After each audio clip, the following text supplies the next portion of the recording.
Dans la petite bourgade d'Assamaka, en ce début du mois de mars, c'est le énième convoi de migrants subsahariens expulsés par l'Algérie qui arrive. Ils sont près de 1000 de diverses nationalités partis à la recherche d'une vie meilleure. Pour beaucoup d'entre eux, à défaut d'atteindre l'Europe, l'Algérie était l'Eldorado dont ils rêvaient. Nous tous ici présents actuellement, ici au Niger, on avait un métier là-bas et on s'en sortait. Mais un beau matin comme ça, ils ont décidé de nous mettre à la porte sans aucune question. Ils nous ont tout pris, portable, argent. Nous sommes rentrés bredouilles. Nous n'avons que Dieu. Nous ne sommes plus capables de communiquer à nos proches pour leur faire part de la situation. C'est vraiment inhumain ce que nous avons subi. Maintenant, après nous avoir abandonnés, il y a ceux qui connaissaient l'endroit, ceux qui ne connaissent pas. Nous, on a pris l'autre partie. On a marché, allé faire comme ça. On était tellement épuisés avant d'arriver ici. Arrivé ici, il y a le manque de l'abri. Le petit village est en effet tout le temps débordé, rendant difficile pour les autorités et leurs partenaires la prise en charge de personnes venues avec presque tous les types de besoins. Se pose dès lors pour les activistes l'épineuse question du respect des droits des migrants. Il y a énormément de personnes qui arrivent. On parle de 800, de 900 rien que pour le mois de mars. Ça veut dire qu'il y a beaucoup de personnes qui sont expulsées et ça ne s'est pas arrêté. Lorsque vous envoyez des gens, rappelez-vous qu'il y a des moments où on avait dit qu'il y avait plus de migrants que d'habitants. Ça veut tout dire.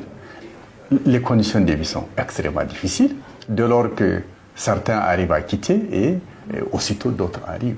Donc pour moi, c'est une situation extrêmement difficile que vivent ces migrants à Samaka. Face à la vague d'expulsion de migrants, le ministère nigérien des Affaires étrangères a convoqué l'ambassadeur algérien à Niamey pour protester contre le caractère violent de ces expulsions, mais également contre le fait d'envoyer au Niger des migrants d'autres nationalités.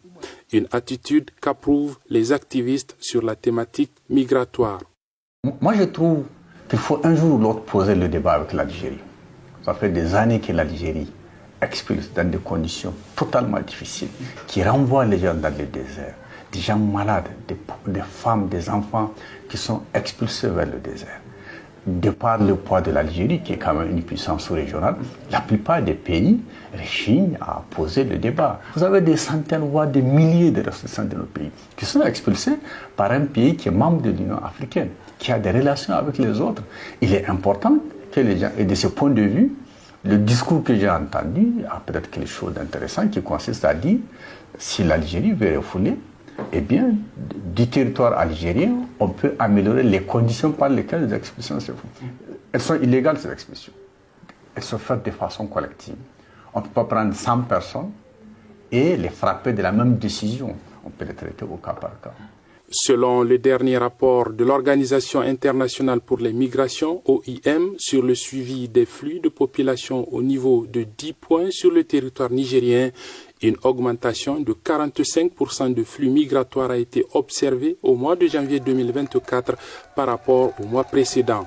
Une forte augmentation due au mouvement de migrants à la recherche d'opportunités économiques, mais aussi au climat propice au voyage à travers le désert, selon l'organisme spécialisé des Nations Unies. Abdelrazak Idrissa à Niamey pour VOA Afrique.